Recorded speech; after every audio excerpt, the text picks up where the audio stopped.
اقبال نے اسی وقت کہا تھا، یہ 1907 کی شاعری ہے کہ دیار مغرب کے رہنے والوں، خدا کی بستی دکان نہیں ہے، خراج جسے تم سمجھ رہے ہو وہی زرے کم عیار ہوگا، تمہاری تہذیب اپنے خنجر سے آپ ہی خودکشی کرے گی۔ جو اقبال پاکستان بننے کے بعد پیش کیا گیا وہ دور دور تک اقبال نہیں ہے، وہ مطالعہ پاکستان کے مقاصد کے نقطہ نظر سے گھڑا گیا ہے۔ اقبال کی جو سب سے بڑی سائڈ ایز اے قوم ہم نہیں چیرش کر پائے وہ ان کی فلسفی، جس کو کہتے ہیں اقبال پاکستان کا مصور ہے، یہ بات ہی سرے سے غلط ہے۔ چودھری رحمت علی پاکستان کا مصور ہے۔ کہ احمد جاوید صاحب فرماتے ہیں ہمارا وہ آدمی کھو گیا جو دین کو قابل اعتبار بناتا ہے۔ اقبال سے بڑے شاعر ہیں؟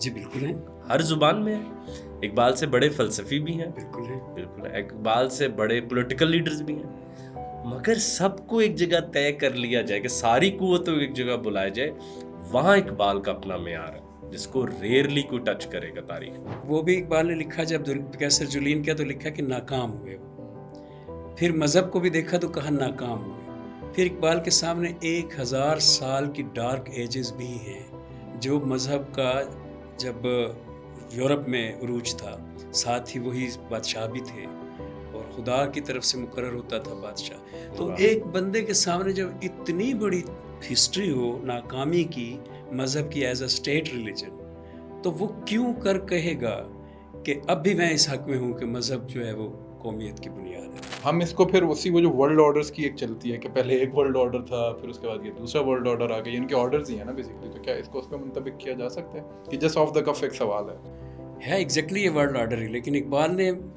اس کو پسند نہیں کیا تھا اقوام کا متحد ہونا۔ اچھا، اقبال نے تو باقاعدہ کہا ہے تفریق ملل حکمت افرنگ کا مقصود، اسلام کا مقصود فقط ملت آدم، مکے نے دیا خاک جنیوا کو یہ پیغام، جمعیت اقوام کی جمعیت آدم۔ تو بات تو وہی رہی نا اقوام متحدہ بننے کے بعد بھی کہ قومیں بٹی ہوئی ہیں، بس یہاں بیٹھ کے اپنے حقوق کے لیے لڑ کے کچھ چیزوں پہ متفق اور صرف کچھ چند ایک لوگ۔ ہاں، لیکن جب آدم کی بات ہوگی تو اصل اتحاد تو وہ ہوگا نا، اصل چیز وہ ہوگا۔ اقبال کے بعد کوئی بڑا آدمی نہیں آ سکتا، آیا ہے نا اقبال کے بعد بڑا آدمی قائد اعظم ہے، اور اس نے پاکستان بنایا، اور پاکستان ہماری جان ہے۔ پاکستان کو اس میں میری پوری سپیچ میں اگر یہ تاثر گیا ہے تو یہ غلط ہے۔ میں بڑا شدید پاکستانی ہوں، میری حد سے زیادہ پاکستانی ہوں، اور ایک سٹیپ میں سیرت کے کردار کے حوالے سے اقبال سے اوپر رکھتا ہوں قائد اعظم کو، کیونکہ وہ اقبال نے تو خود کہا، تسلیم کیا نا کہ گفتار کا غازی یہ تو بنا، کردار کا غازی بن نہ سکا۔ اور قائد اعظم کا تو چھوٹے چھوٹے واقعات آپ سنتے جائیں زندگی کے تو آپ دنگ رہ جائیں گے کہ کیسا سیرت ہے ان کی۔ السلام علیکم جی، میرا نام سلمان جاوید ہے اور پاکستان پیوٹ کی نئی ایپیسوڈ کے ساتھ میں آپ کے سامنے حاضر ہوں۔ آج ہم جو آپ لوگوں سے بہت پہلے ایک وعدہ کیا تھا ایک پوڈ کاسٹ کے اندر کہ ایک بہت خصوصی موضوع ہے، ایک بہت اہم موضوع ہے جس کے اوپر ہم گفتگو شروع کریں گے، لیکن وہ کچھ بعض ناگزیر وجوہات کی بنا پہ ہم نہیں سٹارٹ کر سکے، لیکن اب الحمدللہ آج اس کا ہم پہلا ایک طرح کا سمجھ لیں کہ پائلٹ ایپیسوڈ جو ہے وہ آپ کے سامنے رکھنے جا رہے ہیں۔ موضوع جو ہے وہ اقبال ہے، اور اقبال کی جتنی بھی جہتیں ہیں، چاہے وہ پولیٹیکل ڈائمنشن ہو، چاہے ان کے فلسفہ کا مسئلہ ہو، چاہے ان کی شاعری ہو، اس کے اوپر ہم دیکھیں گے کہ اقبال جو ہے وہ کیا کہتے ہیں اور کیا کہہ کے گئے ہیں اور کیا پروفیسائز کر کے گئے ہیں، اور اس چیز کو بہت آسان الفاظ کے اندر لوگوں تک پہنچانا ہے، کیونکہ ایک بہت زیادہ ایک بات کی جاتی ہے اور یہ بھی باقاعدہ ایک ریٹورک کا حصہ بنایا گیا ہے کہ اقبال کو سمجھنا آسان نہیں ہے، اور اس وجہ سے چاہے وہ ان کی زبان کا معاملہ ہو، چاہے ان کے لکھنے لکھانے کا معاملہ ہو، دونوں معاملات کے اندر اقبال کو بہت بھاری بھرکم شخصیت کے طور پہ اتنا ایلیویٹ کر دیا گیا جیسے کسی زمانے میں قرآن کو اس طرح بنا دیا گیا تھا کہ بس وہ طاقوں کی زینت بن کے رہ گیا، تو اقبال کو بھی ہم نے اسی طریقے سے بس مخصوص حالات اور واقعات کے مطابق رکھ دیا ہوا ہے کہ کچھ جگہوں کے پر ان کے کچھ اشعار بیان کر دیے جائیں۔ تو اب اگر آپ کسی بھی اسٹوڈنٹ سے بات کریں تو وہ اس طریقے سے اقبال کو نہ جانتا ہے، نہ مانتا ہے، نہ سمجھتا ہے۔ تو اسی سلسلے میں میں نے آپ کو یاد ہوگا کہ گفتگو کی تھی ڈاکٹر خرم صاحب کے ساتھ پچھلے 23 مارچ کے اوپر میرا خیال ہے، اور اس پہ ڈاکٹر خرم صاحب نے ایک بڑا اچھا ایک ڈیٹیل میں ہمیں ڈسکشن کی تھی، اور اس میں ہم نے وعدہ کیا تھا کہ ہم اس کے اوپر ایک سیریز جو ہے وہ انشاءاللہ شروع کریں گے۔ تو اسی سلسلے میں آج ہم نے 2 صاحبان کو اکٹھا کیا جو کہ اپنے اپنی فیلڈ کے اندر، ایک تو خیر استاد ہیں ڈاکٹر خرم صاحب کے بھی، ڈاکٹر ادریس صاحب جو کہ آج ہمارے ساتھ شامل ہیں اس موضوع کو اس کا احاطہ کرنے کے لیے، اور یہ نہ صرف یہ کہ ماہر اقبالیات ہیں بلکہ ان کا بہت سارا کام ہے جس کا انشاءاللہ تعالی ہم گفتگو کے دوران تذکرہ بھی کریں گے. اور یہ ہمارے دوسرے جو گیسٹ ہیں ہمارے پرانے ساتھی ڈاکٹر خرم صاحب ان کے استاد بھی ہیں, تو ان سے بھی انشاءاللہ تعالی ہم ڈاکٹر خرم صاحب تو آج کل اپنی یوٹیوب چینل کے تھرو بھی بہت ساری چیزیں جو ہیں وہ بیان کر رہے ہوتے ہیں. تو اقبال کو سمجھنا اور اقبال کو مجھ جیسے شاگرد کے لیے جو کہ اقبال کا مداح تو ہے لیکن اقبال کو سمجھتا نہیں ہے, یہ ایک بہت بڑی اپرچونیٹی ہے. اور آئی ہوپ کہ جو آڈینس ہے, جو ہمارے ینگسٹرز ہیں, وہ بھی اس چیز کو اسی طریقے سے لیں گے کہ اقبال کو بجائے اس کے کہ اس کو ایک خاص تناظر میں, شاعری کے تناظر میں, پوئٹ کے تناظر میں یا فلسفی کے تناظر میں دیکھا جائے, اس کو ایز اے انسان ہم ایکسپلور کرنے کی کوشش کریں کہ اس نے اپنے حالات کے مطابق فیوچر کی کیا پریڈکشنز کی تھیں. تو آج کا ہم یہ موضوع جو ہے وہ اسٹارٹ کرتے ہیں. ڈاکٹر ادریس صاحب, آپ سے پہلا میرا سوال ہوگا, جسارت میں کروں گا ایک استاد سے سوال کرنے کی. اقبال ایز اے پرسن بہت زیادہ ایک میتھیکل جو ہے وہ اس کو بنا کے پیش کیا گیا, اور ہوں گے بھی ڈیفینیٹلی, لیکن اتنا میتھیکل کر دیا گیا ہے کہ عام انسان مجھ جیسا جو ہے وہ ان کو جب سر اٹھا کے دیکھتا ہے تو شاید ان تک پہنچنے کی یا ان کو سمجھنے کی جسارت نہیں کرتا. یہ کس حد تک ٹھیک رہا اور کس حد تک غلط رہا؟ پہلے اگر اس پہ آپ کچھ بتا. بہت شکریہ, سب سے پہلے آپ نے بلایا اس کے لیے. دوسری میں ایک کریکشن کر دوں کہ خرم صاحب ایز سچ میرے کوئی وہ ٹپیکل اسٹوڈنٹ نہیں ہیں, ان کی محبت ہے. شاگرد ہیں آپ کے. خرم صاحب تو بہت ماشاء اللہ ہم سے بھی زیادہ قابل ہیں, بہت زیادہ مطالعہ کرتے ہیں, اور پھر ہم تو قابل ہی نہیں ہیں, یہی قابل ہیں. اور اصل میں تو خرم صاحب سے میں نے خود بہت سی چیزیں سیکھی ہیں, تو یہ یوں کہا جائے کہ یہ بھی استاد ہیں میرے, تو یہ کچھ برا غلط نہیں ہوگا. چلے آپ دو استادوں کا میں اب شاگرد ہوں گا. اقبال کے حوالے سے جو آپ نے سوال کیا ہے بالکل ٹھیک ہے, ایسا ہی سمجھا جاتا رہا. میں یہ کہا کرتا ہوں اپنی گفتگوؤں میں کہ اقبال کے ماہرین 3 قسم کے ہیں. ایک کو تو میں ماہرین اقبال مانتے ہوئے بھی, چونکہ وہ مخالفین اقبال بھی ہیں, تو ان کو میں ماہرین اقبال بھی کہتا ہوں, کیونکہ ظاہر ہے مخالف کو بھی پڑھنا تو پڑتا ہے اپنے مخالف کو. تو ان میں تو ان کے سردار تو علی عباس جلال پوری ہیں. اچھا, وہ بھی ماہرین اقبال ہی میں سمجھتا ہوں کہ ہیں, ٹھیک ہے, کیونکہ انہوں نے اپنی سطح پہ اقبال کو خوب پڑھا ہے. باقی جو 2 ہیں اقبال کے حامیوں میں, ان میں ایک ماہرین اقبال وہ ہیں جو پاکستان بننے کے بعد پاکستان کو اٹیچ کرتے تھے اقبال کے تصور کے ساتھ کہ یہ ملک جو ہے وہ اقبال کا خواب ہے. وہ زیادہ تر مذہبی علماء کرام ہیں. ٹھیک ہے, پاکستان کا مطلب کیا, لا الہ الا اللہ کا نعرہ بھی 1940 میں ہی سامنے آیا تھا, تو اقبال تو اس وقت نہیں تھے. تو وہ لوگ ہیں جو اس نعرے کو بیک کر رہے تھے, اور ان میں وہ لوگ بھی شامل ہیں جنہوں نے پھر قرارداد مقاصد جو ہے وہ مولانا مظہر احمد انصاری کے گھر میں کراچی میں ایک بیٹھک کے اندر بیٹھ کے لکھی تھی. تو یہ لوگ جو ہے نا, یہ بیسیکلی ماہرین اقبال تو ان کو آپ کہہ سکتے ہیں, لیکن متھ اقبال کا جیسے آپ نے لفظ بولا, پیدا کرنے والے بھی یہی لوگ ہیں. اور ان کا اقبال سے بھی یارانہ تھا, مطالعہ تھا, لیکن ان کا زیادہ جو دوستی تھی زیادہ وہ الطاف حسین حالی اور اکبر الہٰبادی اور اس وقت کے جو بڑے بڑے مذہبی سربراہ تھے اپنے اپنے اسکولز کے, ان کے زیادہ یہ چاہنے والے تھے. چونکہ پاکستان بن گیا اور اقبال مصور ہے, تو اس وجہ سے انہوں نے پھر اقبال کو بعد میں پڑھنا شروع کیا, اور بعد میں وہ ماہرین اقبال بنے.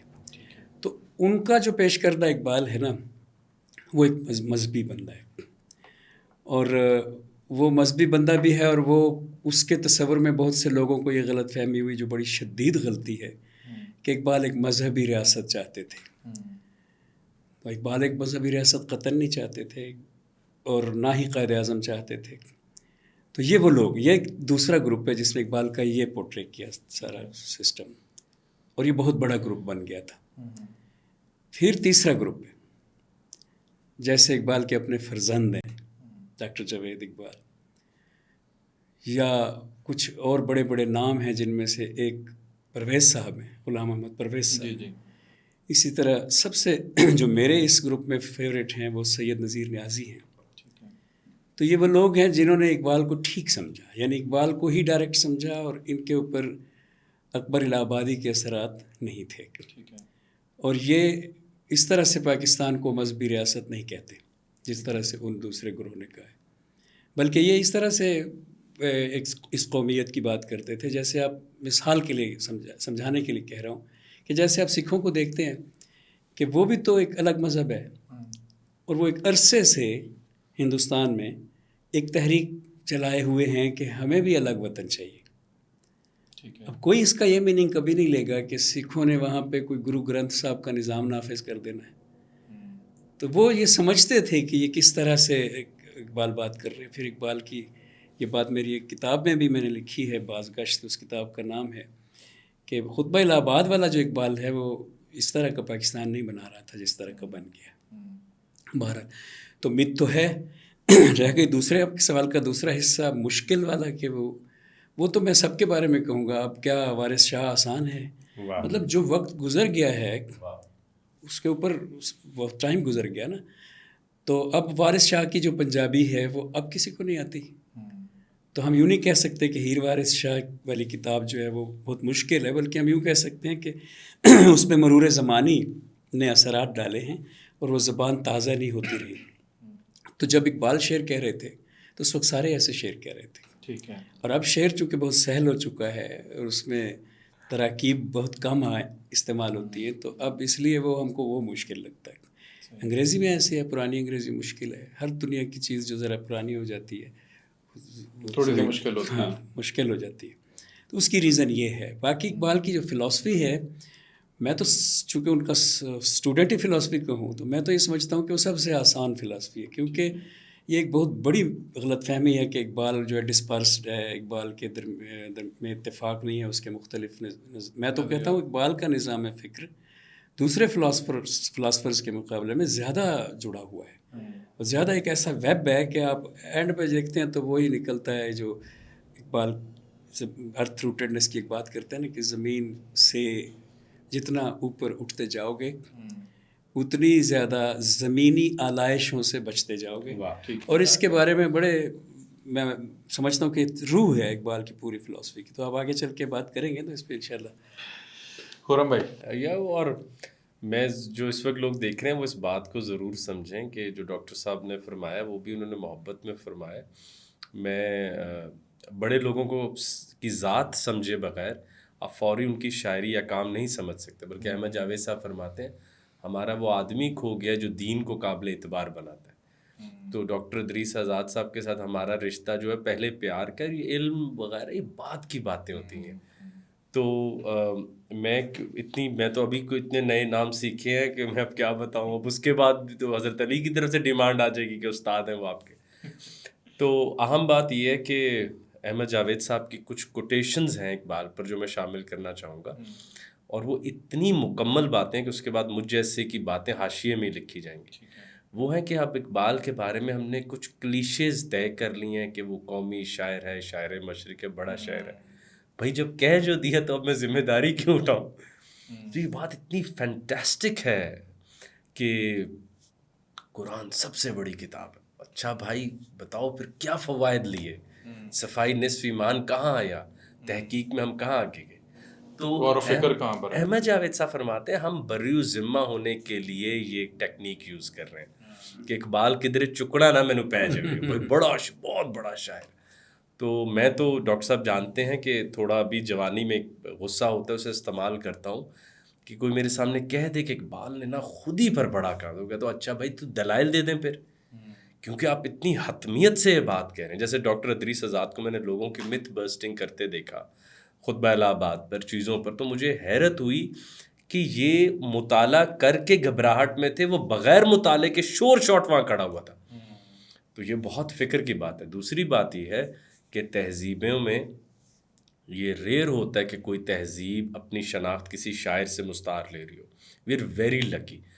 ڈاکٹر ادریس صاحب ابھی ہماری کچھ متس توڑیں گے، کچھ ہمیں نئی چیزیں بتائیں گے، مگر آج ہم جہاں ہیں سپوز کرنے سب میتھیکل تھا ماضی میں، اب بھی مجھے اپنی شناخت کہیں سے لینی ہے تو میرا پہلا اور آخری تعارف مذہبی طور پر، قومی طور پر، فلسفیانہ طور پہ جو آدمی مجھے سب سے کلوز پڑتا ہے that is Iqbal. And when I talk about Iqbal as a national narrative, کوئی ذرا مخصوص بات کر لیں تو مجھے کسی نے کہا یار پھر بلے شاہ کیوں نہیں؟ میں نے کہا یار اصولاً لیرکلی تو بلے شاہ بہت آگے ہیں، لیرکلی تو بہت آگے. اور اگر ہم امیجری میں بھی کہیں تو اپنی ایج کے لحاظ سے شاید وہ بھی اقبال سے آگے. مگر اقبال اس اثر کے تھے جب یہ مملکت بن رہی ہے تو کچھ باتیں جیسے ہم ان سے لے سکتے ہیں. باقی جیسے ڈاکٹر ادریس صاحب نے فرمایا کہ اقبال کی جو سب سے بڑی سائڈ ایز اے قوم ہم نہیں چیرش کر پائے وہ ان کی فلسفی ہے. ٹھیک ہے. اور وہ ایک ڈبہ بند فلسفی ہے کہ اگر آپ چاہتے ہیں کہ آپ کا بچہ 200 مغربی مفکرین کم و بیش 200 مغربی مفکرین کو جان لے, ان سے محظوظ ہو, ان سے بلندی کی روڈ کا پتہ پوچھے اور پھر بھی پاؤں اپنی زمین پہ رکھے, دل رسول اللہ کے پاس رکھے, تو وہ ایک ہی آدمی ہے تاریخ میں جو مجھے پتہ ہے, وہ علامہ محمد اقبال. ان سے 1000 گنا بڑے شاعر ہیں. ڈاکٹر صاحب میں غلط تو نہیں کیا؟ اقبال سے بڑے شاعر ہیں؟ جی بالکل ہیں, ہر زبان میں ہے. اقبال سے بڑے فلسفی بھی ہیں, بالکل ہیں, بالکل ہیں. اقبال سے بڑے پولیٹیکل لیڈرز بھی ہیں. مگر سب کو ایک جگہ طے کر لیا جائے کہ ساری قوتوں کو ایک جگہ بلایا جائے, وہاں اقبال کا اپنا معیار ہے جس کو ریئرلی کوئی ٹچ کرے گا تاریخ میں. تو جیسے آپ نے اپنے پچھلے ایک پریمبل میں بھی کہا تھا جو تھا کہ موور اینڈ شیکرز کے اعتبار سے ایک کتاب جو ہے وہ چھپی تھی, پرائم موورز. ہاں پرائم موورز. اور ڈاکٹر صاحب اس کے ڈاکٹر ادریس صاحب ابھی پرائم موور ایک کتاب چھپی ہے, اس میں اس نے 11 بڑے فلسفی طے کیے ہیں. تو اس میں اس نے شروع کیا ہے اس سے روسو اور حضرت عیسیٰ کا بھی نام لیا, گاندھی 10ویں 11ویں اقبال ہے.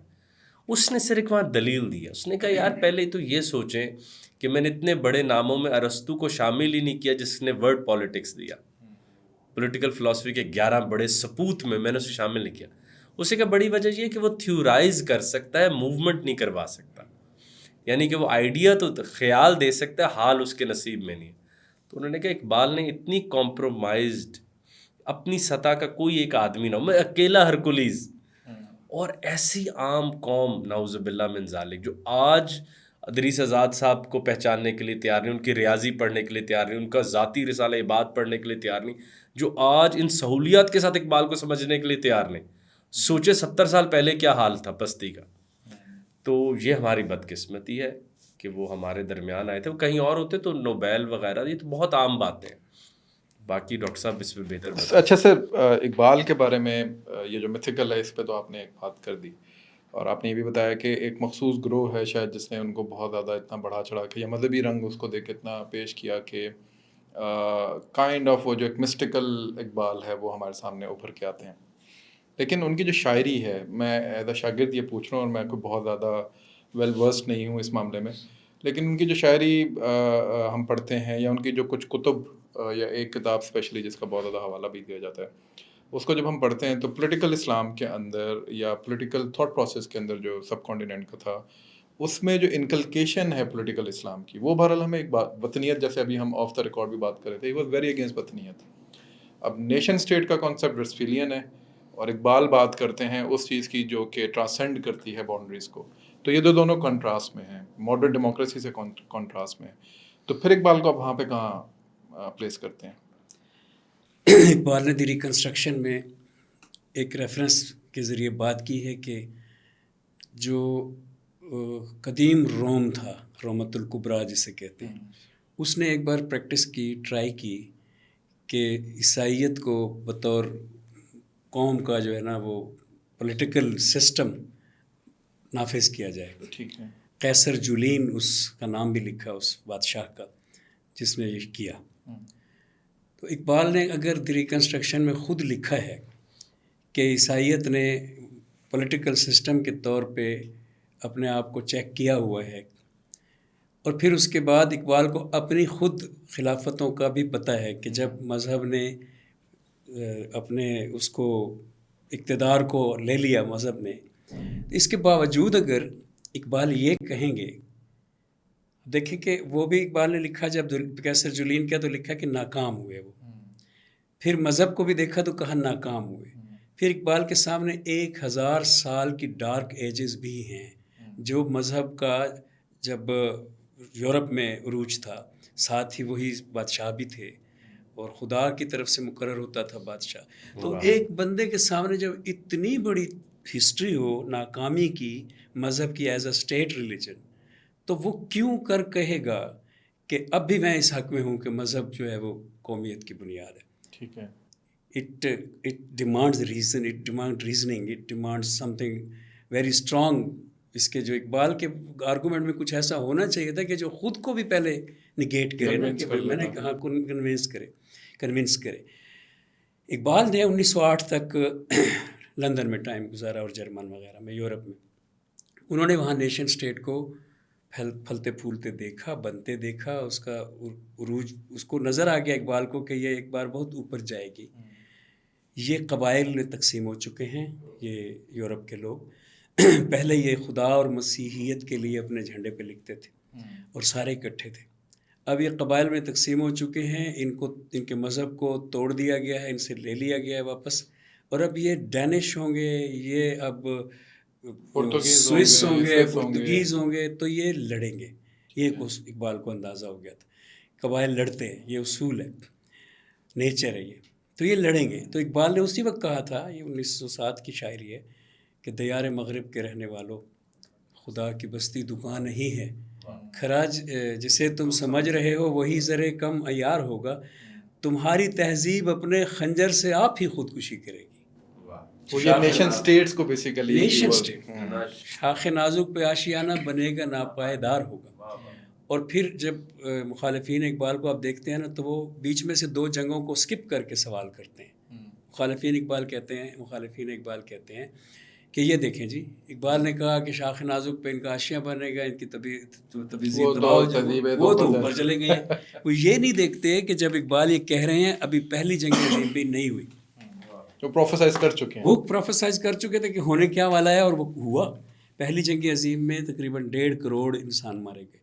دوسری جنگ عظیم میں 6 کروڑ, ٹوٹل 7.5 کروڑ انسان. تاریخ انسانی میں کبھی ایسا نہیں. 60% یورپ جل کے راکھ ہو گیا. یہ پروفیسائز کیا تھا اقبال. یہ کہا تھا اقبال نے کہ تمہاری تہذیب اپنے خنجر سے. اور پھر اور یہ سوری سر میں آپ کی بات کاٹ رہا ہوں کہ یہ ابھی آپ سمجھتے ہیں کہ منطبق ہوتا ہے ہمارے ریجن ساؤتھ کے اوپر, یعنی گلوبل ساؤتھ ہے جو سر. بلکہ ڈاکٹر صاحب ایک اب ہم کانورسیشنل کریں, مجھے پتہ ہے فوراً ایک بندے نے اس ویڈیو کو دیکھتے ہوئے یہاں پہ وہ سیکنڈ کو ٹیگ کر کے ایک شعر لکھنا ہے, وہ جدا دی سے ہو سیاست. اب ذرا اس کا فوری الٹب اب جواب دے دیں ذرا. وہی کرنے لگا تھا نا کہ وہ اقبال کے سامنے تھا.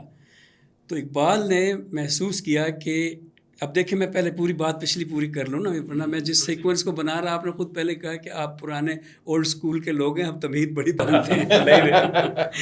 تو میں وہ بات اپنی جہاں لے جانا چاہتا تھا نا, جہاں میں نے کیسر جولین سے شروع کی, میں وہاں تو پہلے لے جاؤں نا, تو مجھے اجازت دیجیے. اچھا, اب جو وہ ہوا کہ اقبال نے پیش گوئی کی اور پھر اس کے بعد تباہی ہوئی, تو پھر وہ دوبارہ ٹھیک کیسے ہوئے؟ کویسچن یہ نا کہ دوسری جنگ عظیم سے پہلے ہی انہوں نے دوبارہ اکٹھا ہونا شروع کیا, اور پھر دوسری جنگ عظیم کے بعد تو اقوام متحدہ بنا کے وہ پھر اکٹھا ہوئے, جیسے وہ پہلے مسیحیت کے وقت اکٹھا تھے. اور اکٹھا ہوئے, اور پھر انہوں نے وہ ساری چیزوں پہ غور کیا کہ جیسے ہم پہلے اکٹھے تھے, اگر ہم دوبارہ ایسے اکٹھے ہوں گے. اب آج کل تو وہ یورپی یونین بھی بنا چکے ہیں, لیکن اس وقت یہ اکٹھے ہونا شروع ہو گئے تھے. تو قبیلے جو ہیں نا, ان کی شکل میں رہنے سے یہ صدیوں سے ہوتا آیا ہے کہ کبھی بھی وہ چیز آپ کو نہیں مل سکتی, وہ امن نہیں مل سکتا جو مختلف قبائل کے درمیان نہیں پایا جا سکتا. اب آخری بات, تو جب وہ دوبارہ خدا اور مسیحیت کے لیے نہ صحیح لیکن دوبارہ اکٹھے تو ہو گئے نا, یہ بات اقبال کو اس وقت بھی اس کا فہم تھا کہ یہ پہلے ٹھیک تھے جب مسیحیت کے جھنڈے کے تلے تھے یہ, اور پھر اب کیوں ٹھیک ہیں, کیونکہ اب یورپین یونین کے جھنڈے تلے ہیں.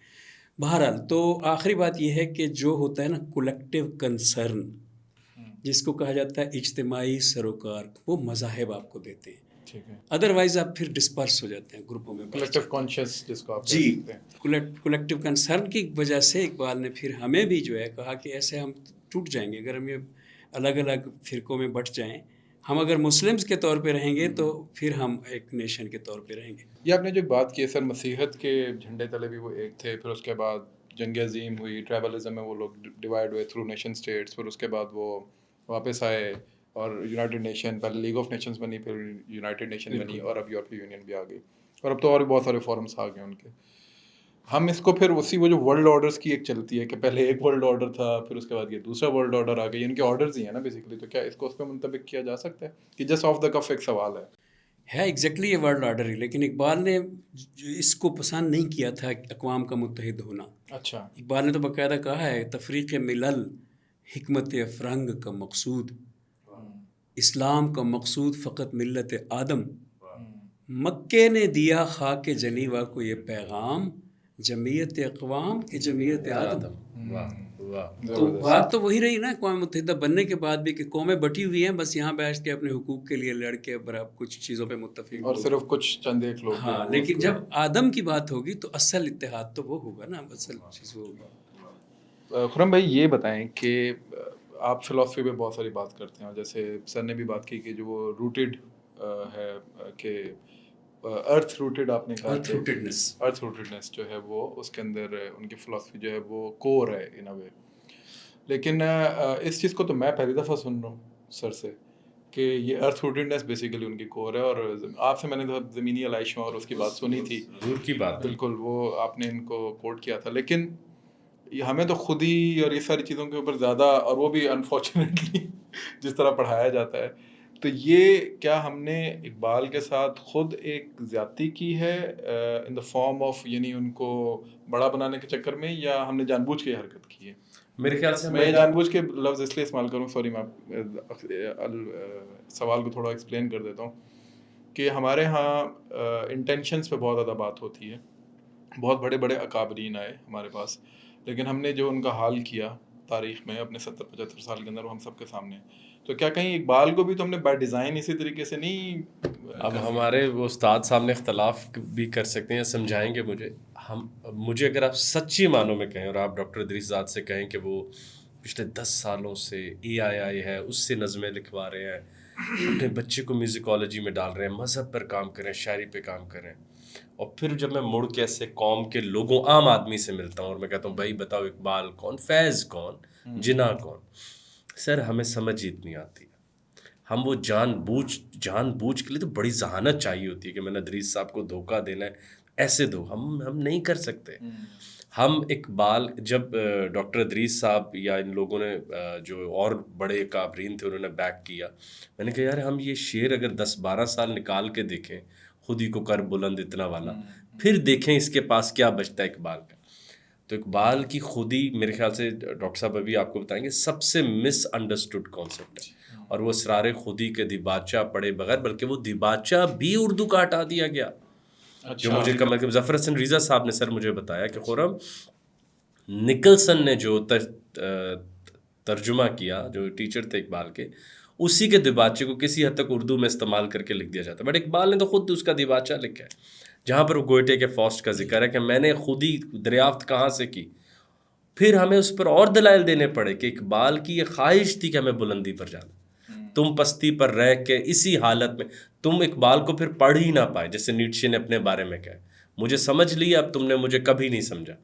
تو اقبال کے اوپر جس طرح ہم طے شدہ باتوں پر روزانہ محفل ہوتی ہے، سرکاری سطح پر، عسکری اداروں میں، فلاں اداروں میں، وہ ایک طے شدہ اقبال کے اوپر لکھی ہوئی باتیں، وہ شکوہ جواب شکوہ کے 8 شعر، 2-4 شعر مسبودر سے بال جبریل تو اللہ اکبر، and that is not Iqbal at all. ایک آدمی جس نے 13,000 اشعار لکھے ہوں، اس کے ساتھ بہت بڑی زیادتی ہے کہ اس کو اس طرح سے، اور میں تو سر وہ عام باتیں کرتا ہوں کہ اس کو ٹخنوں سے سمجھتے ہیں ہم، اس کے ہماری حد نظر اقبال کے ٹخنے پر گئی، اور ہم نے کہا بس اتنا ہی، اب باقی اوپر ہے، اس کی ذمہ داری تھا نیچے آتا لیٹ کے ہمیں دکھاتے.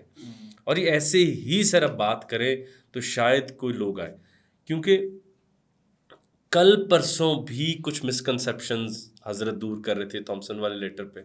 میری جنگ چل رہی تھی، وہ ایک بندہ بس ضد تھا کہ اللہ سے گرے دور، تعلیم بھی فتنہ، اقبال کا شعر. سر حضور سنیے، ادریس صاحب مجھے کہتا نہیں ہے تو بتائیں کس کا ہے. میں نے کہا یار وہ برٹن رسل کا وہ ٹی پاٹ ان دی اسکائی والا ہے کہ بھائی تم نے اگر وہ ٹی پاٹ دیکھی تم دلائل لاؤ، تم کہہ رہے ہو تم نے نہیں دیکھی تم لاؤ گے دلائل. حضور میں نے نہیں دیکھی وہ اڑتی ہوئی اڑن تشتری.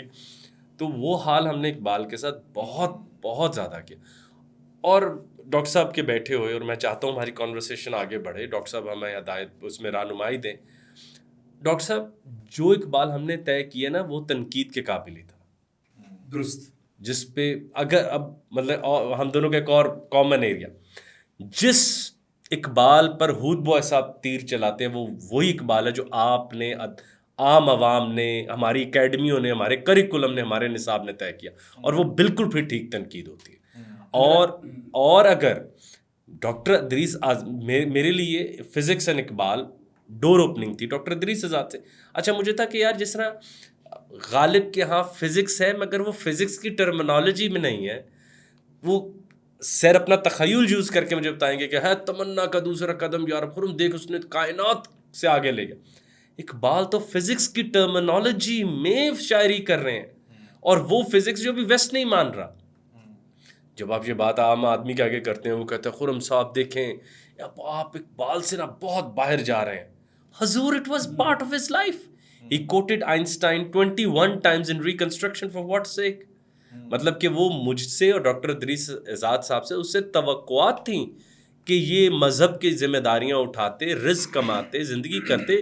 It is their religious duty to know about the physics. سر آپ ایگری کرتے ہیں؟ آنیسٹ کہ جو اقبال پاکستان بننے کے بعد پیش کیا گیا وہ دور دور تک اقبال نہیں ہے. وہ مطالعہ پاکستان کے مقاصد کے نقطہ نظر سے گھڑا گیا ہے, فراڈ کیا گیا ہے. وہ ایک ایسا نقشہ کھینچا گیا ہے کہ پہلے تو سب سے پہلی بات یہ ہے کہ اقبال نے کبھی بھی نظریہ پاکستان کا وہ نہیں پیش کیا کہ جس کو کہتے ہیں اقبال پاکستان کا مصور ہے. یہ بات ہی سرے سے غلط ہے. چودھری رحمت علی پاکستان کا مصور ہے. اس کے اوپر بہت سی کتابیں چھپ چکی ہیں. ایک عزیز کی آپ ساری ریسرچ پڑھیں. وہ جو اقبال کے اور پاکستان کے حوالے سے دلائل لاتے ہیں اور ریفرنس لاتے ہیں. آپ منظور علی کی کتاب پڑھیں مسلمانوں کا روشن مستقبل. ہسٹری میں اتنی ریسرچ ویل ریسرچ بک آپ کو نہیں ملے گی جو آپ کو ایک ریفرنس کے ساتھ بتائے گی کہ it was never the dream of Iqbal. Iqbal کا خطبہ الہ آباد میں کلیئر کٹ ڈریم موجود ہے. وہ یہ تھا کہ جیسے اس وقت امریکہ ہے نا کہ اس کی ریاستوں میں اپنے اپنے قوانین نافذ ہیں, ایسا ڈریم تھا اقبال کا کہ یہ جو مسلم اکثریتی صوبے ہیں یہ انڈین فیڈریشن کے ساتھ اٹیچ رہتے ہوئے اپنے اپنے علاقوں میں اپنے اپنے اسلامی قوانین کے تحت قانون سازی کریں گے. یہ چودھری رحمت علی جو ہے نا یہ کوئی ٹھیک بندہ نہیں تھا. He was not an honest person. میری اپنی رائے ہے, یہ کوئی کچھ بھی کہہ سکتا ہے. کیمبرج سے اس کو ہدایات آتی تھیں اور کیمبرج سے یہ اوریجنیٹ ہوا تھا. اور اقبال کو راؤنڈ ٹیبلرز کہا جاتا تھا. اقبال اور اقبال کے سارے گروہ کو چودھری رحمت علی کی طرف سے اعتراضات کیے جاتے تھے اور کہا جاتا تھا دے آر راؤنڈ ٹیبلرز. انہوں نے گول میز کانفرنس میں جا کے ہمارے مسلمانوں کا کام خراب کر دیا ہے. انہوں نے پیش کیا تھا یہ تصور. خیر بن گیا وہ تو ایک الگ بات ہے, اور ہم اسی چونکہ بنا وہی ہے علاقہ جو اقبال چاہتا تھا تو ہم اسی سے بڑی محبت کرتے ہیں اس پاکستان سے. لیکن امپاسبل تھا ایک اینٹی وطنیت بندے کے لیے کہ وہ ایک وطن کو بنوائے, تو وہ ایسا کچھ نہیں کہہ رہے تھے. تو یہ چودھری رحمت علی کا پہلی بات ہے کہ یہ آئیڈیا تھا.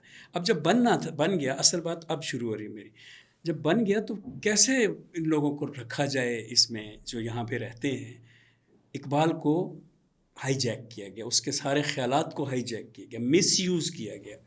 اور اس طرح سے جب ان کو ہائی جیک کیا گیا تو اقبال کی چنیدہ چیزیں نکال کر اس میں نصاب میں ڈالی گئیں. بہت خوب نصاب میں ڈالی گئیں. اور پھر نصاب بھی ایک طریقے سے فریم کیا گیا کہ اس میں تو محمود غزنوی ہیرو ہے, اس میں ہوگا ہیرو, مجھے اعتراض نہیں ہے محمود غزنوی پہ. اس میں بڑے بڑے فاتحین مسلمان تو ہیرو ہیں, لیکن اس میں دلہ بھٹی ہیرو نہیں ہے, اس میں پانینی ہیرو نہیں ہے. یہ جس مٹی کے بڑے بڑے لوگ, اس میں راجہ پورس ہیرو نہیں. جس زمین پہ ہم بیٹھے ہیں یہاں کا سب سے بڑا فخر کون تھا جس زمین پہ ہم بیٹھے؟ اسلام آباد کی راجہ پورس. کیونکہ جب وہ داخل ہوا سکندر تو کس نے اس کو کاؤنٹر لڑا, کون اس کے ساتھ؟ اب راجہ پورس اسلام سے بھی پہلے کا ہے تو کیا حرج ہے اس کو ہیرو بنانے میں؟ اور اگر اسلام سے بعد بھی کوئی اگر ہندو ہیرو تھا تو کیا حرج ہے اس کو ہیرو بنانے میں؟ یہاں پہ یہ ٹپیکل اسٹیٹ بنانے کے لیے, ریلیجس اسٹیٹ بنانے کے لیے سازش کی گئی. اور وہ سازش یہی تھی کہ اب جو کتابیں لکھی جائیں اس میں سے ہندوؤں کو ٹوٹل دشمن شو کیا جائے اور آئندہ ان کے ساتھ ایک ٹسل رکھی جائے. اس طرح سے یہ جو ایک بنایا گیا نا سسٹم, پھر اس کو کہا گیا کہ یہ مذہبی اسٹیٹ ہے, پاکستان اسلام کا قلعہ ہے. اندازہ کریں, پاکستان اسلام کا قلعہ ہے. اقبال نے تو نہیں کہا پاکستان اسلام کا قلعہ ہے, افغانیوں نے بھی نہیں کہا کہ افغانستان اسلام کا قلعہ ہے, ہم نے بنائے رکھا. جیسے اسرائیل کا کنسیپٹ ہے ایسے پاکستان کا کنسیپٹ بنا دیا گیا.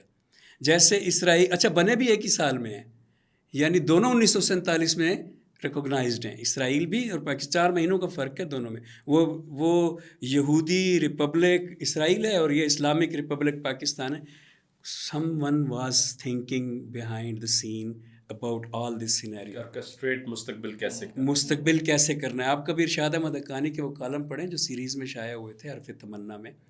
حرف تمنا ان کا نام ہوتا تھا جنگ میں. انہوں نے لکھا کہ جب دوسری جنگ عظیم میں جاپان کی فوجیں لندن کے دیواروں کے ساتھ جا لگیں اور لندن بالکل اب ختم ہونے والا تھا، اس وقت روزویلٹ نے آفر لگائی ونسٹن چرچل کو، اور اس نے کہا کہ اگر تم وہ کالونیاں جو تم اپنے حصے میں ابھی تک بھی رکھے ہوئے ہو، غزہ، سعودی عرب، پاکستان کا علاقہ، اس وقت پاکستان ابھی تھا نہیں، 2 سال پہلے کی بات ہے، وہ کالونیاں اگر مجھے دے دو تو میں تمہیں جاپان کی فوجیں پیچھے ہٹوا کے دے سکتا ہوں. اور اس نے پھر ہیروشیما اور ناگاساکی میں حرف تمنا میں تو ارشاد احمد حقانی نے لکھا ہے کہ یہ باقاعدہ ڈاکومنٹڈ ان کا معاہدہ تھا. چلیں مجھے نہیں پتا کہ ڈاکومنٹڈ تھا یا نہیں، کیونکہ ایک پاکستانی کالم نگار کو میں پڑھ رہا ہوں، میں نے خود ریسرچ نہیں کی تھی، لیکن ان کا نام بڑا ہے ارشاد احمد حقانی کا. تو اگر ڈاکومنٹڈ تھا یا نہیں تھا، زبانی تھا، تو کتنی بڑی عجیب بات ہے کہ جو خطے ٹکڑے زمین کے برطانیہ کے پاس رہے 100 سال، جہاں ان کا سورج غروب نہیں ہوتا تھا حکمرانی کا، وہ امریکہ کو دیے جائیں گے تو روزویلٹ بم پھینکے گا تاکہ جاپان کی فوجیں وہاں سے ہٹ جائیں. اور انہوں نے پھر ہیروشیما اور ناگاساکی پہ بم پھینکا، فوجیں پیچھے ہٹ گئیں، برطانیہ کا راج ختم ہو گیا، لیکن امریکن کالونیز شروع ہو گئی، ابھی تک چل رہی ہیں. جیسے ایک کمپنی نے ایک چیز بیچ کے اپنی دوسرے کو دے دی ہو، اس طرح سے. اب بات جو تھی، میں ختم کر لوں، یعنی 2 جملے بولوں گا. اب بات جو تھی آپ کے منہ میں اس کو لمبا کر بیٹھا ہوں. میں عرض یہ کرنا چاہتا تھا کہ پھر ایسا جب پاکستان آرکسٹریٹ کیا جائے گا تو پھر اس کے لیے اس کا مطالعہ پاکستان بھی مخصوص بنانا پڑے گا، اس کی ہسٹری بھی تاکہ لوگوں کو، ان کے بچوں کو یہ سکھایا جائے کہ یہ اس طرح کا وطن ہے تمہارا. تمہارے بڑوں نے ایسا سوچا تھا، تمہارے اقبال نے ایسا سوچا تھا. میں اکثر کہا کرتا ہوں اقبال کے شائقین کو کہ جو پڑھنا چاہتے ہیں کہ آپ اقبال کے بیٹے کو پڑھیں. جو مخالف دوسرے اقبال کے بیٹے کے مخالفین ہیں وہ باقاعدہ اس کو کٹ آؤٹ کرا دیتے. وہ کہتے ہیں جاوید اقبال کو تو پڑھنا ہی نہیں چاہیے، اور ان کی کردار کشی بھی کرتے ہیں. کوئی کہتے ہیں وہ جب جج تھے تو رشوت لیتے تھے، کوئی کہتے ہیں وہ غیر دینی آدمی تھا، اس نے ایسی داڑھی رکھی مونڈی ہوئی تھی، مڈائی ہوئی تھی، وہ اس طرح سے ذات پر حملے شروع. لیکن اگر آپ جاوید اقبال کو پڑھیں جس کو اقبال نے بچپن میں اپنے ساتھ رکھا. ایک بات میں اپنے بچوں، آپ اپنے بچوں کو کیسے تربیت کرتے ہیں؟ ایک بات ہم بچوں کو بتاتے ہیں، آدھی بات ہم بچوں کو بتاتے ہیں. تو جب آپ پڑھتے ہیں نا جاوید اقبال کو، تب آپ کو پتہ چلتا ہے کہ یہ جتنا کچھ ہمیں بتایا گیا پاکستان بننے کے بعد کہ اقبال یہ کہتا تھا، یہ سارا فراڈ ہے. تب ہمیں پتہ چلتا ہے کہ یہ اقبال نہیں تھا. اقبال جو ہے وہ کچھ اور ہے، اور پوری دنیا کا وہ شاعر نظریہ ساز ہے. اسی وجہ سے وہ دنیا میں نہیں پہچانا گیا. ہمارے جلیل علی صاحب کہا کرتے ہیں، آپ کی بات کٹ گئی ہے، کہ ہمارے جلیل علی صاحب کہا کرتے ہیں کہ اقبال نے صرف پاکستان نہیں بنایا. ذرا غور کریں ان کے جملے پہ. وہ کہتے ہیں اقبال نے 8 روس کی ریاستیں بنائی ہیں، 1 ایران بنایا ہے. اقبال دنیا بھر کو بنانے والا ہے، یعنی وہ تو ایک پوری قوم کو شیپ کر رہا ہے نا. آپ کے ساتھ ہی میں اس محفل میں تھا. اگر ہم وطن یا کسی ٹیریٹوریل سطح پر رہیں بھی تو ہم یہ کہہ سکتے ہیں کہ یہ اسٹیشن تھا اقبال کا، یعنی اسٹیشن آف وزڈم، ایک وہ ٹرم ہوتی فلسفے کی، کہ آہستہ آہستہ Iqbal common charter of the Muslim states. اور بلکہ ڈاکٹر صاحب کا تو کہنا ہے کہ وہ یونیورسل شاعر نہیں ہے، وہ کاسمولوجیکل شاعر ہے. جس آدمی کی شاعری میں ہر لمحے کے بعد فلک، آسماں، خورشید، تارے، وہ کنات نہ کر عالم رنگ و بو پہ، رنگ و بو کو بھی چھوڑ کر آگے ظاہری بتا گیا اندھیرا تو رنگ و بو یہاں ہے. تو اس آدمی کے ساتھ ہی بہت کی. سر کی بات میں ہم بہت عام لوگوں کو اگر سمجھائیں وہ یہ ہے کہ اقبال کے اوپر مخصوص قسم کے بوجھ ڈالے گئے کہ بس اس کو یہ شعر دے دیا کہ ہاتھ ہے اللہ کا بندہ مومن کا ہاتھ. پھر اعتراض آیا کہ طالبانائزیشن کے پیچھے سینٹرل فلسفی اقبالین ان اسپرٹ ہے. لیکن ساتھ میں جس طرح میں موضوع لانا چاہتا تھا سر کی موجودگی میں، انسان اپنے سب سے پیور فارم میں اپنی تنہائی میں ہوتا ہے. اور اقبال کی اسٹرے ریفلیکشن کی پبلیکیشن دوبارہ روک دی گئی کیوں؟ کیونکہ وہ تنہائی، دیکھیں ابھی تو میں یہ جبہ پہن کے بیٹھ گیا ہوں، مانے مجھے سب نیک ہوں، تنہائی بتائے گی کہ میرا محبوب کون ہے، میں کیا پڑھتا ہوں. تنہائی میں تو اقبال کے الہاد کے سے جو بچا رہے ہیں وہ ورڈزورتھ ہے. میں، آپ جانتے ہیں میں تو احمد جاوید صاحب کو اپنا شیخ و مرشد کہتا ہوں، وہ ایک مذہبی آدمی، باقی ڈاکٹر صاحب بھی بتا سکتے ہیں کہ ان کی مذہب پر کیا خدمات ہیں. وہ وہاں کسی صحابی کا نام لکھ دیتے. ڈاکٹر صاحب اس بات کے اوپر ہم کیوں چپ ہیں؟ اقبال تنہا بیٹھے تھے نا کاغذ پہ، انہوں نے وہاں ورڈزورتھ کا نام لکھا یہ جانتے ہوئے کہ مسلم تہذیب اس سے سکویز نہیں ہوگی، اس سے آگے بڑھے گی، ان کے ذہنوں میں فرحت آئے گی. اچھا آپ وہ دیکھیے کہ اقبال کہتے ہیں کہ میں بونا رہ جاتا اگر میں گوئٹے سے نہ ٹکراتا. کیا یہ لائن ایگزیکٹ نہیں ہے سر؟ میں، اور اس اپنی تنہائی کی کتاب میں اقبال نے سب سے زیادہ ذکر جس شخص کا کیا، اور وہ جو کہا کہ اگر پوری انسانیت کو ایک کسی فرد میں ڈالا جائے تو وہ کردار سارے لوگ ایک دم ہاتھ کر کسی مذہبی کا لیتے ہیں. بلکہ نہیں، وہ گوئٹے کا فاسٹ ہے، ہیومینٹی انڈیویجولائزڈ. اب یہ باتیں جب ہم فلسفے میں، یا مجھے جتنا انٹرنیشنل ٹریول کا موقع ملا، ڈاکٹر صاحب پیپل امیجلی ڈیمانڈ ایویڈنس. خرم صاحب اچھا اقبال گوئٹے کو پڑھتا تھا؟ نہیں نہیں نہیں نہیں، تجھے گپا مار دے. اچھا آئنسٹائن میں نظم ہے فارسی؟ نہیں نہیں نہیں، بڑی بات ہے یار. اقبال نے جو، میں اب ہر جگہ کچھ روکھی سیکھی سکھائی 10-12 رٹی باتیں، 200 فلاسفرز اگر وہ اپنی شاعری میں کوٹ کر رہا ہے تو کیا وہ، ڈاکٹر صاحب بتا تو رہے کیا مقاصد رکھتا ہے، وہ کیوں رو رہا ہے. اور ایک وہ بات آپ اور ضرور کر لیں، ہندوؤں کا مخالف تو سری رام تیرتھ کی نظم کدھر جانی ہے، وشوا متر نے کدھر جانا ہے. وہ اسرار خودی کا جو دیباچے میں ہندوؤں کی تعریف ہے، سنتا ہوں کہ کافر نہیں ہندو کو سمجھتا. واہ نہیں بولے. اچھا ادھر میرا ایک میں اینٹی تھیسس کہہ لیں یا ایک اختلافی نوٹ جو ہے وہ میں اگر ڈالوں، ٹھیک ہے یہ بات تو جانی مانی بھی ہے، بہت سارا اس پہ مواد بھی موجود ہے کہ اقبال بہرحال اس وقت موجود ہی نہیں تھے جس وقت نظریہ پاکستان یا پاکستان کا تصور جو ہے وہ پیش کیا گیا. 1940 کی ریزولوشن ویسے بھی لاہور ریزولوشن تھی، بعد میں اس کو پاکستان ریزولوشن کہا گیا. لیکن اگر ہم اس تصور پہ بھی چلے جائیں جو اقبال کا تھا، جو الہ آباد کے اندر انہوں نے خطبے میں بات کی، سیمی اٹانومی کی انہوں نے بات کی، لیکن ڈی کالونائزیشن کی بات تو وہ کرتے ہیں. اس سوال کا میں جواب آپ کو ایک اور طرح سے کر لیں. ڈی کالونائزیشن کی بات وہ کرتے ہیں. ڈی کالونائزیشن کے اندر وہ ظاہر ہے ایک بڑے کالونائزر کو بھی چیلنج کرتے ہوئے نظر آتے ہیں جو کہ اس وقت ایسٹ انڈیا کمپنی تھی، اور اس کے بعد بہرحال وہ ہر اس کالونائزیشن جو کہ مسلم تہذیب کو کسی نہ کسی طریقے سے تھریٹ کرتی ہو، چاہے وہ ہندو تہذیب ہو چاہے وہ کوئی اور تہذیب ہو، اس کو بہرحال وہ ایک بند باندھنے کی بات تو وہ نظر آتی ہے ان کے یہاں. تو لیٹ سے اگر وہ تصور بھی آ جاتا، ہم ایک ازیوم کر لیتے اور اقبال ظاہر دنیا سے انہوں نے جانا ہی تھا، وہ چلے جاتے، تو اس کے بعد جو فیوچر ٹریجیکٹری ہوتی ان علاقوں کی وہ کیا ہوتا؟ دیکھیے جی، جتنے اقبال ہمارے لیے اہم اور محترم اور بڑے ہیں، اس سے اگر زیادہ نہیں تو اتنے ہمارے لیے قائد اعظم بھی اہم اور محترم اور بڑے ہیں. ان کا ویژن کوئی کم ویژن نہیں ہے، اور اقبال سے ایک درجہ ان کا اس لحاظ سے بلند ہے کہ وہ اللہ معافی دے نقل کفر نہ باشد، وہ نبیوں کی طرح سے صاحب کردار اور صاحب سیرت بھی ہیں. ان کا ایک ایک جو زندگی کا لمحہ ہے قائد اعظم کا، وہ آپ کے لیے یوں ہے کہ آپ ان سے بس وہ پہلو نظر آتے ہیں، پہلو نظر، وہ پیور مین جس کو کہتے ہیں. تو کیا ہم یہ کہیں کہ اگر پاکستان بنا تو اقبال کا خواب نہیں ہے، تو پھر قائد اعظم بڑا غلط آدمی ہے کیونکہ اس نے کیوں بنا دیا؟ نہیں، ہم دونوں کے ساتھ اتفاق کرتے ہیں. پاکستان کے ساتھ ہم بھرپور طریقے سے متفق ہیں کیونکہ یہ قائد اعظم نے بنایا. جب بات آپ اقبال کی کر رہے ہوں گے تو ہم الگ کرنے کے لیے، ڈفرینشیٹ کرنے کے لیے کہ نہیں، اقبال نے نہیں بنوایا. اب اقبال کے بعد کوئی بڑا آدمی نہیں آ سکتا، آیا ہے نا، اقبال کے بعد بڑا آدمی قائد اعظم ہے، اور اس نے پاکستان بنایا، اور پاکستان ہماری جان ہے. ہم پاکستان کو، اس میں میری پوری سپیچ میں اگر یہ تاثر گیا ہے تو یہ غلط ہے. میں بڑا شدید پاکستانی ہوں، میری حد سے زیادہ پاکستانی ہوں، اور ایک سٹیپ میں سیرت کے کردار کے حوالے سے اقبال سے اوپر رکھتا ہوں قائد اعظم کو. کیونکہ وہ اقبال نے تو خود کہا، تسلیم کیا نا کہ گفتار کا غازی یہ تو بنا، کردار کا غازی بن نہ سکا. اور قائد اعظم کا تو چھوٹے چھوٹے واقعات آپ سنتے جائیں زندگی کے تو آپ دنگ رہ جائیں گے کہ کیسا سیرت ہے ان کی. تو تو اس پہ کسی اور پروگرام میں بات کریں گے کہ قائد اعظم کے ذہن میں کیا ویژن تھا کہ وہ آخر اقبال کے خطبہ الہ آباد سے ایک سٹیپ آگے بڑھ گئے، اور وہ جو اس کا تھا چودھری رحمت علی کا تصور پاکستان کا، اس کو انہوں نے پاکستان بنا دیا اور پھر ان کو مار دیا گیا.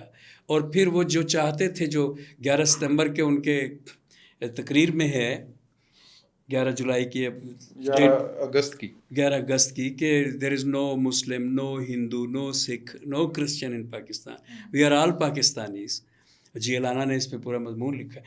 وہ قائد اعظم مار دیا گیا، تو پھر اس کے بعد جو ایک مذہبی ریاست ابھر رہی ہے، خاص طور پہ جنرل ضیاء الحق صاحب کے بعد جو ایک شیپ بن گئی تھی دنیا کے سامنے، وہ تو جیسے کہ خرم صاحب نے کہا، ایگزیکٹلی میں اس کے ساتھ ایگری کرتا ہوں کہ جو اعتراضات حود بھائی صاحب کو ہیں پاکستان پہ یا اقبال پہ، وہ بنتے ہیں.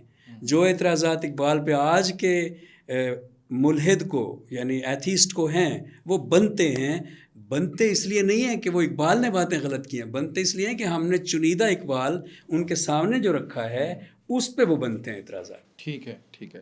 اچھا، لاسٹ کپل آف کوسچنز، اس کے بعد میں ایک بات، جی ڈاکٹر صاحب، اب اسٹرے ریفلیکشن میں میرے لیے بڑا بھاری تھا کہ چلیں وہ انتازہ خداؤں والا شعر تو سب کو ہی یاد ہے، انتازہ خداؤں سب سے بڑا وطن ہے. مطلب اقبال نے اسٹرے ریفلیکشن میں بھی جو وطن پر تنقید کی، اصل میں ہمارا ویژن اتنا چھوٹا ہو گیا اور ہم اتنا مورچہ بند گفتگو ایک دوسرے کے لیے سنتے ہیں. اقبال کے کاسمولوجیکل پلانز تھے پہلی بات، اس پہ ڈاکٹر ادریس آزاد کا کام سے متاثر ہو کے جو میں لکھوں گا وہ بھی یہی ہے کہ اس کی پوری شاعری اینٹی گریویٹیشن، وہ کہیں جانا چاہتے ہیں، ستاروں پہ ڈالتے ہیں کمند، فلاں ڈمکان، زمین اگر تنگ ہے تو کیا ہے، فضائے گردوں ہے بے کرانہ. تو اس آدمی کو ویسے بھی اتنا چھوٹی باؤنڈری میں طے کرنا بہت بڑا ظلم ہے کہ اللہ نے صرف زمین بنائی، اللہ نے صرف پتا بنایا، یہ اتنی غلط بات ہے. اب آپ چلتے ہیں آگے چلتے ہیں، تو پھر جب ریاست سے میں باہر نکلتا ہوں تو میرے مذہب کے ماننے والی اور ریاستیں بھی ہیں. تو پہلے تو جب آپ ذرا سا اپنی زندگی میں ایک کشادگی لاتے ہیں تو آپ کو state is not a Muslim term, is not a very religious term. Nation state بہت بڑے فلسفیوں کے دیے ٹرم بھی نہیں ہے. جو فلسفی ہیومن سینٹرک تھے، نیٹشے نے حتیٰ کہ آخر میں جا کے جرمن اسپرٹ کو معطل کیا اپنی شاعری میں، اور ویگنر کو گناہ گار ٹھہرایا ہے کہ اس نے یورپ کے فساد میں اس کا آئندہ کی صدیوں میں بہت بڑا ہاتھ ہوگا. تو رسول اللہ کا دیکھیے، مکہ سے مدینے جانے کے کیا معنی ہے. اقبال نے نظریہ قومیت ہجرت سے لیا ہے. ایگزیکٹلی.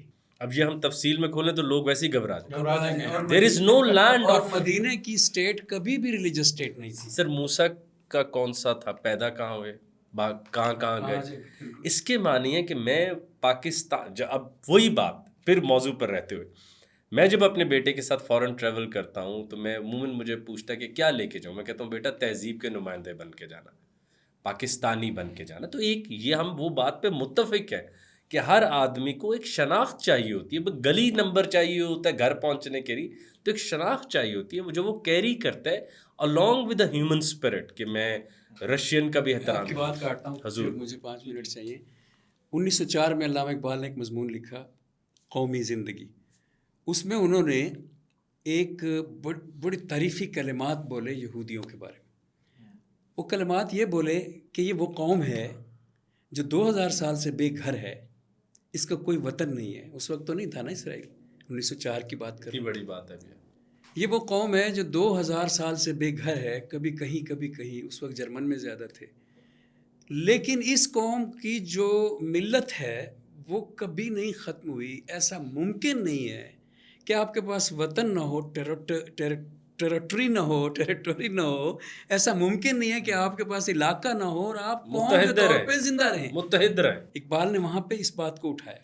انہوں نے کہا کہ وہ جو ایک جڑت تھی ان کی اپنے جودیزم کے ساتھ، جو موسیٰ کے ساتھ، جس کو قرآن نے بھی بڑا سراہا ہے کہ یا بنی اسرائیل انی فضلتکم علی العالمین، اے بنی اسرائیل ہم نے تمہیں عالمین پر فضیلت دی ہے. وہ جو اقبال نے وہاں سے 1904 سے ہی محسوس کر لیا تھا کہ وہ قوم مذہب سے ہے، مذہب تو نہیں جو نہیں تم بھی نہیں، اس نے ان کو زندہ رکھا ہے. اور وہ قوم اسی وجہ سے کہ کوئی وطن ہے یا نہیں وہ باقی رہی ہے. یہی ہمیں بھی چیز زندہ رکھ سکتی. اب جب میرا یہ سوال ہے کہ مدینہ طیبہ میں رسول کریم آ گئے صلی اللہ علیہ وآلہ وسلم، اور لوگ اب پاکستان کو کہتے ہیں کہ یہ مذہبی اسٹیٹ ہے کیونکہ مدینہ مذہبی اسٹیٹ تھی. اب مدینہ تو پوری سیکولر اسٹیٹ تھی، یعنی اس کے جتنے بھی وثاق مدینہ کے مندرجات ہیں وہ اگر آپ غور سے پڑھیں تو دوسرے مذاہب کے ساتھ وہ جس طرح سے رہ رہے ہیں، جس طرح کا انہوں نے ان کو، حتیٰ کہ ایک مسجد بنتی ہے مسجد نبوی کو چھوڑ کے تو حکم آتا ہے کہ اس کو گرا دو. حد نہیں ہو گئی؟ یعنی اگر یہ کیسی مذہبی اسٹیٹ ہے کہ انہوں نے اپنا ایک کمیونٹی سینٹر بنایا ہوا ہے جس کا نام مسجد نبوی ہے. ایک بندہ اٹھتا ہے وہ کہتا ہے میں یہاں مسجد بناتا ہوں کیونکہ یہ تو اللہ کا گھر ہے، تو یہ تو بڑی اچھی بات ہے. قرآن کریم میں حکم آتا ہے کہ جا کے اس کو گرا دو. صحابہ جا کے توڑ دیتے ہیں اسے. مسجد زرار کی بات کر رہا ہوں. کیوں؟ اس لیے کہ رسول اطہر صلی اللہ علیہ وآلہ وسلم was not going to build a religious future for humanity, بلکہ علامہ اقبال کے الفاظ دیکھیں تو آپ کو بڑا لطف آئے گا کہ ختم نبوت کا تو مطلب ہی یہی ہے کہ اب جو جمہوریت ہوگی اسلامی روحانی وہ فیصلے کرے گی، ملا نہیں کرے گا. اور ملا کے سے اختیار چھیننے کا دوسرا مطلب ہے ختم نبوت، یعنی اللہ اور بندے کے درمیان اب درمیانی واسطہ جو ہے وہ ختم ہو گیا. آج سے اللہ اور بندہ اب ڈائریکٹ ہو گئے ہیں. کیوں خالق و مخلوق میں حائل نہیں؟ اللہ اور مخلوق کے درمیان جو بیچ میں ایک تھا عیسیٰ کے بعد اتھارٹی جو عیسائیت میں تھی، یہ اتھارٹی ختم ہونے کا نام ہے ختم نبوت. اگر ہم آپ اور میں سادہ لوگ ہیں، اگر ہم سمجھنا چاہیں کوئی بات کہ اللہ ہم سے کیا چاہتا ہے تو ہمیں مولوی کہے کہ یہ بات صرف میں بتا سکتا ہوں، اٹ مینس کہ ختم نبوت ابھی ختم نہیں ہوئی. He is replacing himself with the prophet. سو اس لیے وہ جو علامہ اقبال کا نظریہ جمہوریت ہے وہ نظریہ ختم نبوت سے برآمد ہوتا ہے. اور وہ کہتے ہیں کہ اسلامی جمہوریت کس کو کہتے ہیں اقبال کے نزدیک؟ Religion through people. کہ آپ کی اسمبلی جو ہے وہ، اچھا آپ کہیں گے، سوال کر دیں گے کہ اسمبلی میں دین کے علماء تو ہوں گے نہیں تو پھر کوئی شرعی مسئلہ آئے گا تو کیا ہوگا؟ اس کے لیے ہی تو بنائی تھی ہم نے اسلامی نظریاتی کونسل. میں اکثر کہا کرتا ہوں کہ پاکستان کا نظام دنیا کے سب نظاموں سے بیسٹ ہے بننے کی حد تک. ظاہر عمل کبھی نہیں ہوا نا، کیونکہ اگر آپ دیکھیں کہ واحد ہماری اسمبلی ہے جس نے 2 بار فتوے دیے ہیں اور لوگوں نے دیے ہیں. پہلی بار اس وقت جب انہوں نے 7 ستمبر والا، جی نہیں اس سے بھی 3 کر لیں اگر 7 ستمبر والا لانا ہے. پہلی بار اس وقت جب انہوں نے کہا کہ اللہ اقتدار اعلیٰ کا مالک ہوگا. ہماری اسمبلی کے لوگ ہیں، کون مولوی تو نہیں، ان کو کیسے پتہ ہم یہ کہیں کہ اللہ اقتدار اعلیٰ کا مالک ہوگا؟ یعنی جو قرارداد مقاصد مولانا مظہر احمد انصاری کے گھر میں لکھی گئی وہ اسمبلی کے سامنے لائی گئی. یوں نہیں کہ وہ زبردستی ٹھوک دی گئی ہمارے آئین میں. پھر ہماری اسمبلی اس وقت 70 لوگوں کی تھی، لیکن یہ پہلا فتویٰ تھا کہ ہماری اسمبلی نے اس کو پڑھا پھر منظور کیا. اب دوسرا سب سے بڑا 1974 میں ہوا جب احمدیوں کو کافر کا لفظ نہیں ہے، وہ مسلمان نہیں ہیں. ہاں تو وہ ہم سے ڈفرینٹ ہیں، وہ جدا ہیں، اور ان کو بھی اقلیتوں کے پورے حقوق ملیں گے جو جتنے دوسرے مسلمانوں کے ہیں، جتنے عیسائیوں کے ہیں، سکھوں کے، ہندوؤں کے، اتنے ان کو ملیں گے. اور ان کا زیادہ فائدہ ہے اس میں. یعنی ان کو اگر آپ مسلمس کے ساتھ اٹیچ کر کے مسلمان کے لیبل میں رکھیں گے تو اس میں ان کا نقصان ہے، کیونکہ اقلیتیں تھوڑے کوٹے میں بڑی بڑی چیزیں لے جاتی ہیں. تو وہ ان کو فائدہ دینے کے لیے، کیونکہ تھے ہی وہ الگ، انہوں نے خود کہہ دیا تھا کہ ہم الگ ہیں، تو جب وہ الگ تھے تو اس لیے 74 میں ہماری اسمبلی نے دوسرا فتویٰ، بڑا فتویٰ دیا. اب سوچیں کہ اسمبلی فتویٰ دے رہی ہے جو ملا دیا کرتا تھا، مفتی اعظم فلسطین کا بھی دیا کرتا تھا. تو میرے کہنے کا مقصد یہ ہے کہ اقبال کو قائد اعظم نے فالو کیا. بہت سارے خطوط کے تبادلے ہیں ان کے درمیان. تو قائد اعظم نے جو پاکستان میں دیا وہ ہے تو وہی جو اقبال کی انڈین فیڈریشن کے اندر صوبے ہونے چاہیے تھے. اور ہمارے سارے کے سارے دساتیر اور قوانین اور لیجسلیشن بڑے اچھے بنے ہوئے ہیں. ایون کہ 1973 کا ہی نہایت آئیڈیل ہے. رولا سارا یہ ہے کہ ہمیں کنٹرول ایک ایسی آج کل تو نام لینے سے اٹھا لیتے ہیں نا، مارشل پاورز جو ہے وہ ہمیں کنٹرول کرتی ہیں اور اپنے مقاصد کے لیے، اپنے کاروباروں کے لیے، اپنی کمپنیوں کے لیے وہ پھر ہمیں اس نئے نصاب اور نئی چیزوں سے ہمارے بچوں کو ایک رستہ دیتے رہتے، روشنات کرواتے رہتے. گڑبڑ ہوئی ہے لیکن انہوں بڑوں نے نہیں کی. وہ تو ہمارے لیے قائد اعظم ہو یا اقبال بہت. سلمان بھائی بس لاسٹ بالکل 30 سیکنڈ جو ڈاکٹر صاحب نے بات کی ہے نا، وہ بہت بڑی بات ہے کہ جیوز نے اپنی وہ کامن اسپرٹ قائم رکھی. احمد جاوید صاحب فرماتے ہیں قوم کسے کہتے ہیں؟ پیشنز کا ایک ہو جانا. غم کا ایک ہو جانا. ہم نے زمین علیحدہ کر لی, یہ میرے دشمن, اور کیا ہم تو اس اچھا جی سر جی پاکستان وہ ملک ہے جہاں سنت اور اسلامک اسپرٹ میں کام ہوگا. تم مومن نہیں ہو جب تک دوسرے کو کے لیے وہ شے پسند نہ کرو جو اپنے لیے کرتے ہو. کیا میں ہمسائے کو پاکستان میں ایسے دیکھتا ہوں. آپ نے جو بات پیاری فرمائی کہ کالونائزرز خرم ہمیں دور کرنے ہیں. اقبال کالونائزر ہندو تو ہندو, اقبال تو ذرا سے زیادہ فرشتے کا بوجھ. سر میں نکالوں شعر پھر وہ اس کا نہیں اٹھاتا بوجھ کہ وہ کالونائز نہ کر دے.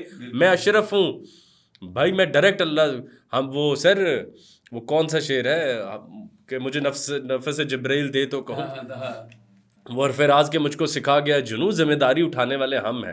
تو اقبال کی اسپرٹ میں وہ جو پار ہے, جو وہ ایک آزاد ریاست کے اندر رہنے والے ہر آدمی کو چاہتا ہے کہ وہ اس کا اہل ہو جائے. دا ہول سر مسئلہ کیا تھا کہ ہندوازم کی ایک چھاپ آ رہی تھی اور لوگ پیسو اسپرچویلٹی کی طرف جا رہے تھے. اقبال نے کہا ہماری تو نکل کر خانقاہوں سے ادا کر رسم میں شبیری ہے. تو اقبال سر روحانیت کے تحفظ کے لیے بھی کبھی کسی سیاستدان نے لکھا ہوگا کہ جو یہاں پر آپ کا شف سرکار ہے, آپ کے کس ادارے میں ہمت ہے کہ دس از ناٹ ایون اگینسٹ اسلام. اداروں کا بندہ دیکھتے نہیں آپ کھڑا ہوتا ہے. اور آپ دیکھیے کہ کس میں ہمت ہے کہ رسول اللہ کا نام لے کے, حضرت علی کا نام لے کے, حسین کی اسپرٹ میں جا کے اس کو ہٹائے رستے سے. کہ اقبال نے یہ کام تو ہندوؤں سے چھینا تھا. سر غلاموں کی نماز میں نے آپ سے سنی نظم, میں نے اس پر ویڈیو کور کی. لوگوں نے پہلے برا بھلا جانا کہ اقبال نے کہا کہ بھائی وہ یہ جو غلام ہوتے ہیں ان کے پاس سجدوں کے علاوہ کام ہی کوئی نہیں ہوتا. تو اقبال کالونائزیشن کے اس حد تک خلاف ہے, ہندو بہت دور کی بات ہے. وہ کہتے ہیں تو تصورات میں بھی نہ میرے لاؤ. اقبال کا آدمی ایک فری اسپرٹ ہے جس کے لیے چلیں وہ مصرع لے لیتے ہیں کہ جس سے اللہ تعالیٰ بھی پوچھتا ہے کہ حضور وہ قلم لکھنے والی ہے, قلم کیا آزادی دکھائے, تم چن لو تو قلم بعد میں لکھ دے, بتا تیری رضا کیا ہے. یعنی لوح محفوظ پوسٹ ایونٹ ہو, پری ایونٹ میں طے کروں. اب آزادی کی اسپرٹ یہ زیادہ اچھی ہے یا یہ زیادہ اچھی ہے کہ میں پنجرے میں آزاد ہوں. تو یہ کتنی بڑی آزادی ہے کہ اگر آپ خرم کو کہیں کہ یہ جیل میں ہے اسرائیل کی, وہاں پہ بھی وہ اس کو وہ بلوا نہیں سکیں گے. تو وہ اسپرٹ اقبال دینا چاہتے تھے. یہ تھوڑی ڈرے سہمے چکے وہ خرم جیسے نوجوان نہیں آپ کو دیکھ کے مجھے ہمیشہ یہ خیال آتا ہے. ماشاءاللہ. بہت بہت شکریہ آپ دونوں صاحبان کا کہ آپ لوگوں نے آج یہ ایک پائلٹ ایپیسوڈ جو ہے اس کے اندر ہم لوگوں نے کچھ گفتگو کی, اور وقت کی چونکہ کمی ہوتی ہے, ظاہر ہے ایک پوڈ کاسٹ کا بھی ایک وہ معیار اسی طریقے سے ہمیں برقرار رکھنا ہوتا ہے کہ لوگ بھی اس کو دیکھ لیں تھوڑا سا. لیکن امید ہے کہ اب ہم اس موضوع کو آگے انشاءاللہ لے کے چلتے رہیں گے, اور میں کوشش یہی کروں گا کہ میں بیچ میں کم انٹروین کروں اور آپ دونوں صاحبان زیادہ مزہ آئے گا کہ ہم گفتگو نہیں آپ تو کریں, آپ تو ظاہر ہے ایک بندہ ہوسٹ تو ہوتا ہی ہے. میرا کام یہ ہوگا انشاءاللہ. لیکن یہ ہے کہ آپ دونوں کی گفتگو سے میں تو محظوظ ہوں اور بہت کچھ سیکھنے کو بھی ملا, اور امید ہے کہ آڈینس کو بھی آج کافی کچھ سیکھنے کو ملا ہوگا. تو انشاءاللہ تعالیٰ آپ سے بہت جلد ایک نئی گفتگو کے ساتھ, ایک نئے موضوع کے ساتھ. آج ہم نے کوشش کی ہے کہ ایک پریمبل سیٹ کر دیں, باقی اب یہ ہے کہ ہم موضوع لے کے پھر اس پہ ہم چلیں گے. تو وہ میں آپ دونوں سے گائیڈنس لے کے کہ اب ہم اگلا موضوع کیا چنیں اور اس میں پھر اقبال کو کیسے ایکسپلور کریں, اور اس کو پھر انشاءاللہ تعالیٰ ہم ڈسکس کریں گے. بہت بہت شکریہ. آج کے لیے اتنا ہی. انشاءاللہ تعالیٰ ملتے ہیں بہت جلد ایک نئی ایپیسوڈ کے ساتھ. یہ جو سیریز ہم نے اسٹارٹ کی ہے یہ انشاءاللہ تعالیٰ اسی طریقے سے چلتی رہے گی, اور اس میں ہم کوشش کریں گے کہ ہم اقبال کے جو مختلف ڈائمینشنز ہیں ان کو کس طریقے سے ایکسپلور کر سکتے ہیں. آج صرف یہ جو پریمبل دیا آپ کو, شاید اس کے اندر بہت ساری گفتگو نظر آئی ہوگی, بہت سارے موضوعات نظر آئے ہوں گے. یہ سب اس کرنے کا مقصد ہی یہ تھا کہ کسی طریقے سے اقبال کو ہم کنفائن نہ کر دیں. جیسے کہ دونوں ہمارے جو یہاں پہ استاد بیٹھے ہیں, ایک ماہر اقبالیات بیٹھے ہیں, انہوں نے بات بھی کی کہ کلیشیز کے اندر اس کو کنفائن نہ کر دیں, بلکہ اس کو بالکل کھلا چھوڑ کر پھر دیکھیں کہ اقبال جو ہے وہ کہاں پر ہمیں لے کے جانا چاہتے ہیں. تو امید ہے کہ موضوع در موضوع جب ہم اس کو لے کے چلیں گے تو کہیں نہ کہیں اقبال کے ساتھ ہم بھی کہیں پہنچ جائیں گے انشاءاللہ. آپ کے لیے آج کے لیے اتنا ہی. جڑے رہیے گا, اپنا فیڈ بیک دیجیے گا. السلام علیکم.